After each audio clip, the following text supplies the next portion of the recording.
तो किस जॉब के लिए आया पता है आपको? Finance executive. फाइनेंस पता है, फाइनेंस एक कंपनी का मतलब हार्ट होता है। मतलब अगर वो सॉलिड नहीं है तो फिर हम कंपनी चला नहीं पाएंगे। बट अभी मैं सीखना चाहती हूँ। आप मेरे से सीखना चाहते हो तो यू शुड पे मी।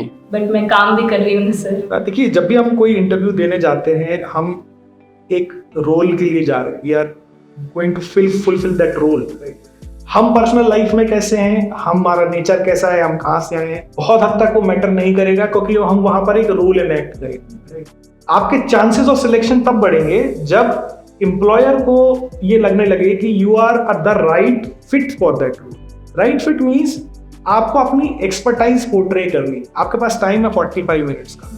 अब देखिए, इस डिस्कशन में most of the time it was like ping pong, मतलब टेबल टेनिस की तरह, एक इन्होंने दिया, एक आपने दिया, एक इन्होंने दिया। इसमें क्या होएगा, आपने बहुत सारे चांसेस दिए उनको पूछने, इसलिए ये पूछ पाए। अगर आप उसको फुलफिल करते अपने रेलिवेंट कंटेंट से, जैसे आपका GST was a technical question, you could have given examples about different kind of GSTs. Edtech में जीएसटी 18% लगता है, जब हम होटल में खाना खाने जाते हैं तो इतना परसेंट लगता है, और जब हम गैस सिलेंडर लेते हैं तो इतना परसेंट लगता है। तो उसके बारे में प्रिपेयर करके जाइए। जब आप फाइनेंस की बात कर रहे हैं तो कुछ क्वेश्चंस हैं जो आप एक्सपेक्ट करके ही जाइए, वो आपसे पूछा ही जाएगा, राइट। तो उसके पास आपके पास रेलिवेंट एग्जांपल्स होने चाहिए, तो उससे आप अपना आंसर और बेटर कर सकते। नेवर गिव एक्सक्यूजेस कि भाई, जैसे मैं अगर अपने एक्सपीरियंस से बोलूं कि भाई आप प्रोग्रामिंग में क्यों नहीं हो अच्छे, किसी से पूछा जाता है, बोले sir actually I am from mechanical engineering background, तो इसलिए मैं अच्छा नहीं।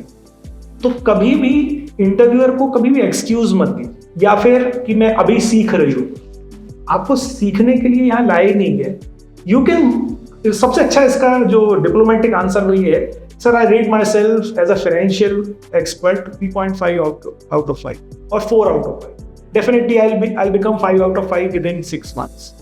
Because you are already projecting yourself कि आप 4 में से 5 नंबर तो है, इसके लिए तो मुझे हायर कर। You are quantifying the result. जब आप रिजल्ट को क्वांटिफाई करते हो ना, तो बहुत ज्यादा एम्प्लॉयर उसको तोड़ नहीं पाता।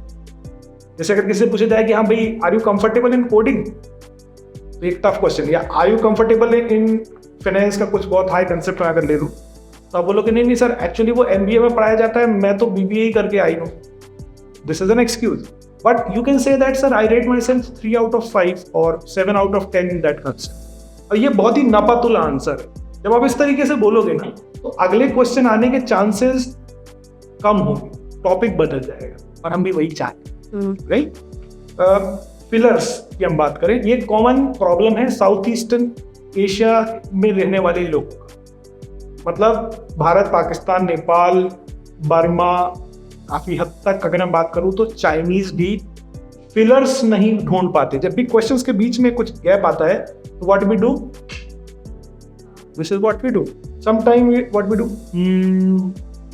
What we are doing actually in those fillers, we are processing, right. अगर आप कोई और भाषा बोलते हैं, जैसे आप मराठी बोलते हैं या कन्नड़ बोलते हैं, तो आप सोचते तो कन्नड़ में हो या मराठी में हो, आपको बोलना इंग्लिश में है या हिंदी में, आप ट्रांसलेट कर रहे हो। ट्रांसलेशन में क्या होगा, आपका माइंड को कुछ तो चाहिए कि वो मुंह से निकले, तो वो या फिर आप हाथ ही नहीं कंट्रोल कर सकते। The good part about this thing is you control your hands. Girls are very good at it, girls are very good at it. लड़कों की अगर जेब ना हो तो लड़कों को पता ही नहीं हाथों का करना क्या, तो it is very difficult for them. तो मैं लड़कों को स्पेशली ये बोलूंगा कि learn how to control your hands, use them wisely. अगर जरूरत नहीं है तो हो सके ना यूज करो तो ही अच्छा, राइट। तो पिलर्स के लिए what I recommend is use your smile and silence. Silence is the best filler, but it has to be clubbed with a smile. अगर आपको सोच भी रहे हो तो okay, then you start, right. तो that will help you. Salary oriented questions जो होते हैं ना, वो बहुत क्रिटिकल होते हैं। तो सबसे अच्छा आंसर है इसको पास कर दें।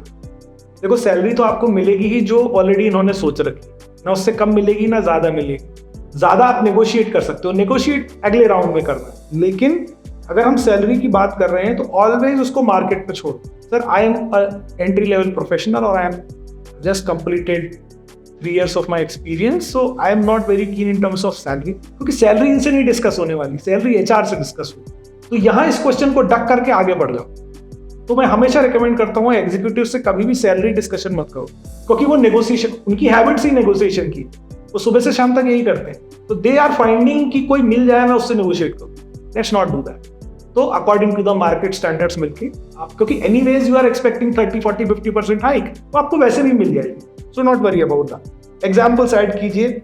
और एक कॉमन चीज जो मैंने इंडियंस में देखी है वो सॉरी नहीं बोलना चाहिए। I am sorry sir, I don't know, nothing wrong. देखिए 45 मिनट्स का जो इंटरव्यू है ना, इसमें आप सिलेक्ट तब होंगे जब इस 45 मिनट्स में ज्यादा टाइम आप बोले और रेलिवेंट बोले। तो या तो आप 10 क्वेश्चंस का आंसर दें और 5-5, 7-7 मिनट बोले, या तो 45 क्वेश्चन का आंसर दें और 1-1 मिनट बोले। और ये मान के चलिए कि अगर आप 10 क्वेश्चन का आंसर भी दे रहे हैं तो आपसे सारे क्वेश्चन नहीं बनेंगे, कुछ तो आप पॉज करेंगे।